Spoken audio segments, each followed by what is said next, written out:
Olá, pátria amada Brasil, meu abraço a você, meu querido e minha querida, Deus te abençoe. Hoje, 24 de dezembro de 2025, quarta-feira, o dia aí da véspera do Natal, é celebrado de hoje para amanhã, dia 25.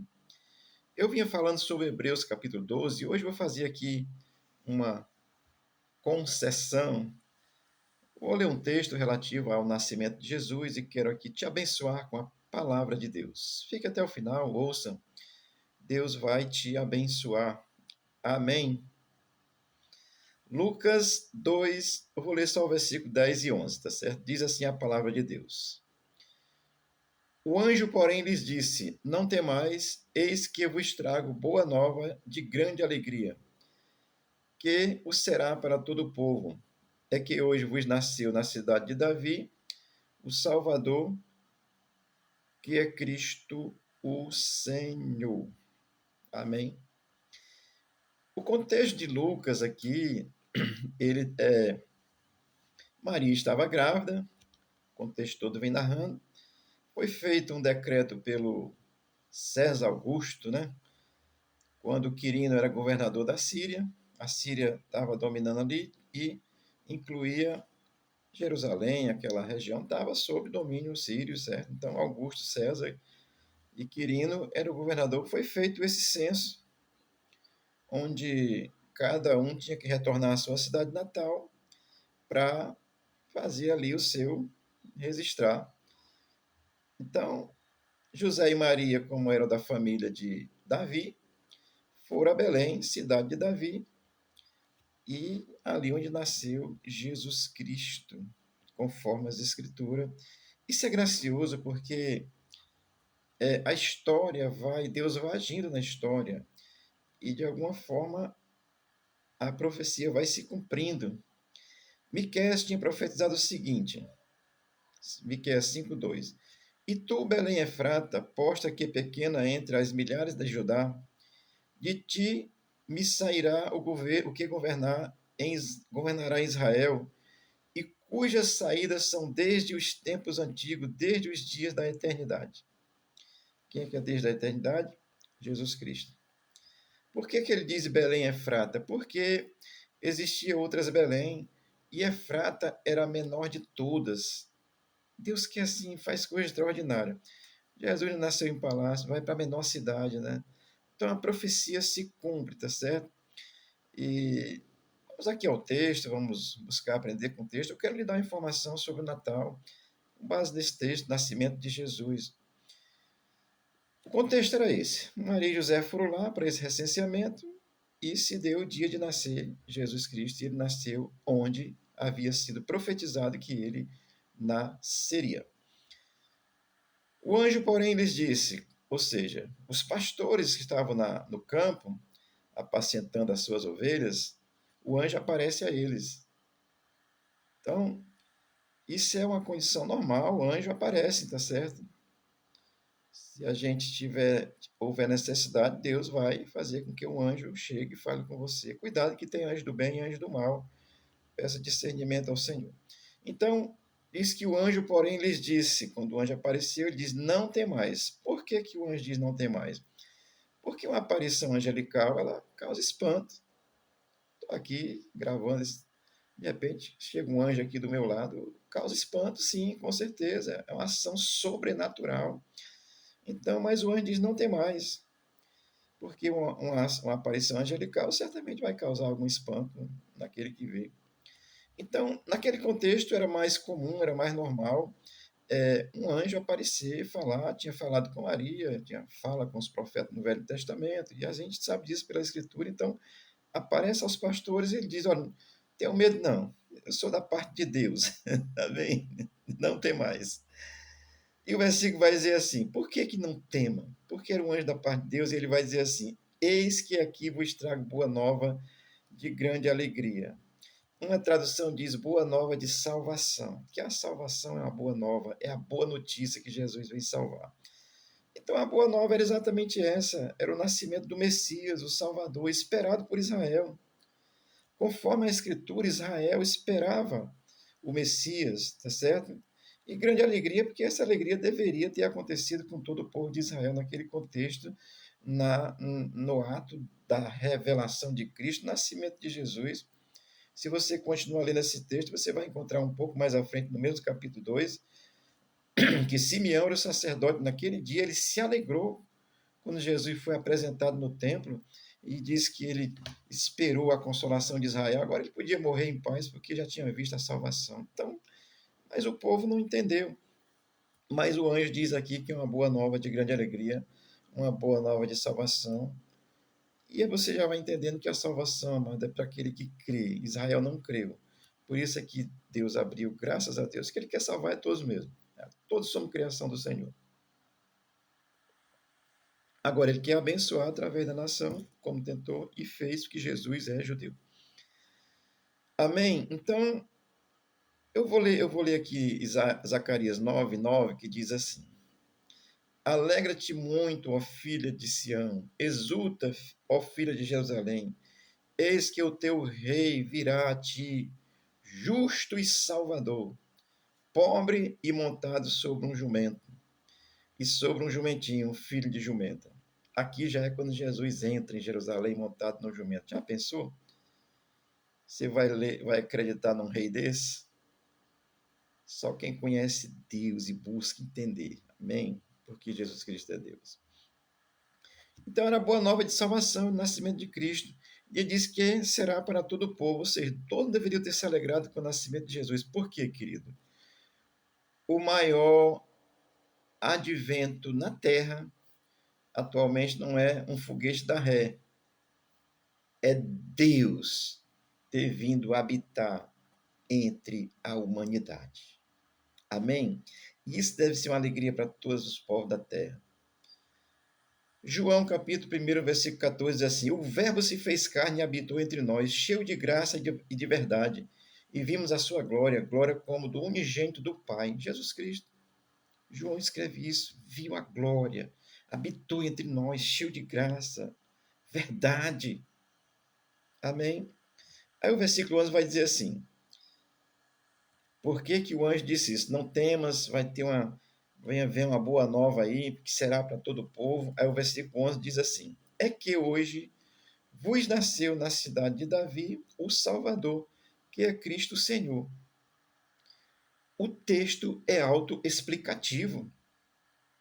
Ora, nasceu, teve um dia específico, numa cidade específica, que já estava profetizada, Belém. É um local específico, lá na manjedoura. Nasceu o Salvador. Sem vaidade, sem orgulho, sem presunção, para mostrar que os poderosos, mais poderosos do mundo, são fraquinhos para Deus. Oh, eu sou tão fraquinho, preciso de ti, Senhor. Amém? Então, nasceu na cidade de Davi o Salvador. Agora, ele veio para salvar, essa é a missão de Jesus Cristo. Amém? Para salvar. Ele morreu na cruz, oferta do pecado, pelo pecado da humanidade na cruz, é o sangue de Jesus derramado. Então ele veio para salvar a humanidade toda? Sim. Agora tem um detalhe. É preciso que ele seja Salvador e Senhor. Ou seja, a sua fé tem que estar nele.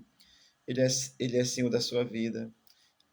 Ele é quem, assim, orienta a sua vida, porque ele é Deus. Portanto, assim, ele veio trazer essa salvação e ser Senhor dos que creem pessoalmente nele.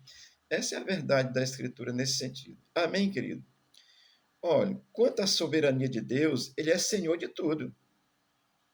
Ele é Senhor sobre todas as coisas, inclusive do mal, do inimigo da nossa alma. Ele é Senhor, é Ele que ordena. O anjo da morte está debaixo da ordem de Cristo, porque Ele é Senhor e Deus. Então, se você diz, é meu Salvador, amém. Mas Ele não é seu Senhor. Você faz o que quer, peca, faz toda estripulia de dar. Oh, glória, desculpe. É, é Salvador, sim, mas precisa ser Senhor. Senão, não é Salvador, porque quem salva, manda, tem direito adquirido. Amém? Quanto à soberania, ele é Salvador geral. E também é Senhor geral de todas as coisas no sentido de soberania, mas como Senhor e Salvador pessoal é mediante a nossa confissão de fé nele. Romanos 10, 9 a 11 diz assim: a saber, se com a tua boca confessares ao Senhor Jesus e em teu coração creres que Deus o ressuscitou dentre os mortos, serás salvo.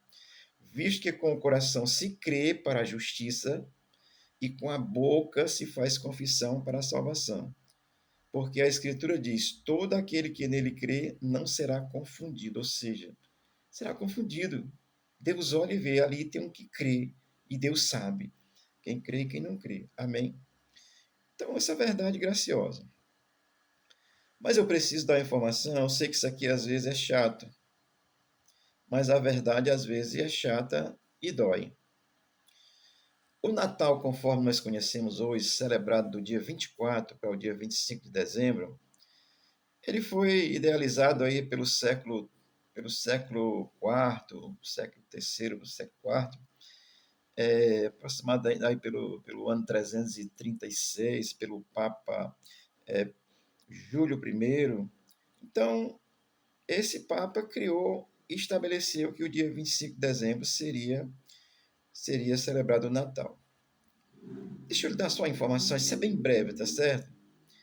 Existia uma festa chamada solstício, que era celebrada, que era uma adoração ao Deus Sol, celebrada ao renascimento do Sol. É no final de dezembro aí, quando os dias ficam mais curtos até o dia 22, depois começa a ficar mais longo.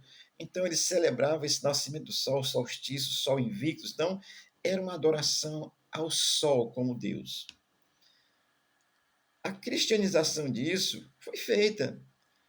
O Papa, naturalmente, trouxe essa ideia que todo mundo estaria adorando o Sol. Ele sincretiza isso com a data, porque era em torno dessa data de final de dezembro, aí ele institui o 25 de dezembro, que é quando é o maior dia do Sol no nosso hemisfério, tá certo? E aí ele associa isso à luz de Cristo, mas, amado, isso é uma enganação. Cristo não precisa ser associado a nada. Ele é Deus, Senhor, Salvador, Rei, Eterno, Pai da eternidade, Príncipe da paz. Ele é Deus. Não precisa de associação a coisa nenhuma.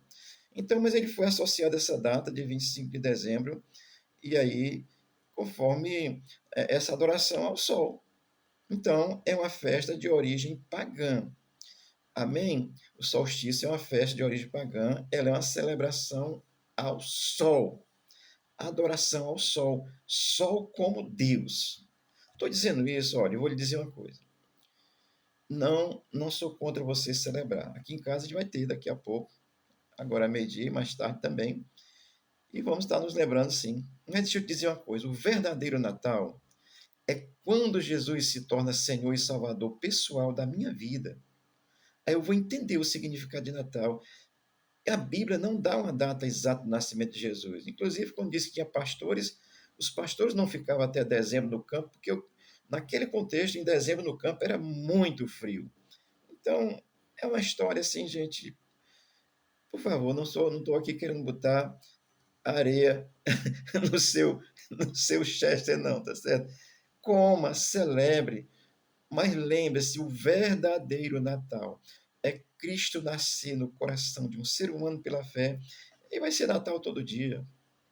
Porque, irmãos, olha, como é uma festa pagã, de origem pagã, ela se tornou um comércio. As coisas ficam mais caras. Os vendilhões estão aí vendendo Jesus. É um comércio, é uma mercantilização. E quem deveria dizer alguma coisa, que foi quem criou esse negócio aqui, deveria dizer: o verdadeiro Natal é Cristo nascer no seu coração. Ah, mas tem que ter uma data? Tem não. Se tivesse, a Bíblia tinha registrado. A importância é que Cristo nasceu. Ele é Rei, Senhor, Deus e Salvador daquele que crê. E quando Cristo nasce no coração, isso é significativo demais. Eu me faço sempre a seguinte pergunta: se é uma festa cristã, por que todo mundo comemora? Até os muçulmanos, os radicais xiitas estão celebrando. Os macumbeiros, nada contra a sua religião, não. Você tem religião para todo gosto. Eu sou cristão. que tem a fé em Cristo. Amém? Então, é uma pergunta: se é festa cristã, por que todo mundo celebra? Não é? Então, como ela tem a origem pagã, então quem é pagão continua celebrando. Não quero estragar a sua alegria, mas eu quero que você tenha consciência de que o Natal, como ele existe, ele foi uma data criada pela Igreja Católica Apostólica Romana, porque católica apostólica não teria problema nenhum. A questão romana que vem toda a romantização dentro e gera essa coisa que está aí. Adoração a tudo quanto é coisa, colocando algo no lugar de Cristo que não tem necessidade. O Salvador nasceu, é o suficiente. E ele precisa nascer no coração de cada ser humano pela fé. E aí é Natal todo dia. E você possa entender essa verdade. Celebrar. Comprou um peru bem gordo aí? Pode me chamar, eu vou comer com você. Com a maior alegria do mundo. Mas eu também fico pensando, por que tanta riqueza que tem nas religiões por aí afora, por que em vez de fazer essa mentira, não dão comida aos pobres, né? Pelo menos hoje. Chamassem todo mundo da sua cidade, os pobres, miseráveis, e desse pelo menos hoje um banquete a eles. É. Então, o cristianismo de falácia, meu irmão, é paganismo. Cristo é o Cristo que transforma a vida. E o Senhor te abençoe e o verdadeiro Natal possa nascer em ti, que é Cristo Jesus, o Senhor e Salvador daquele que crê. Amém.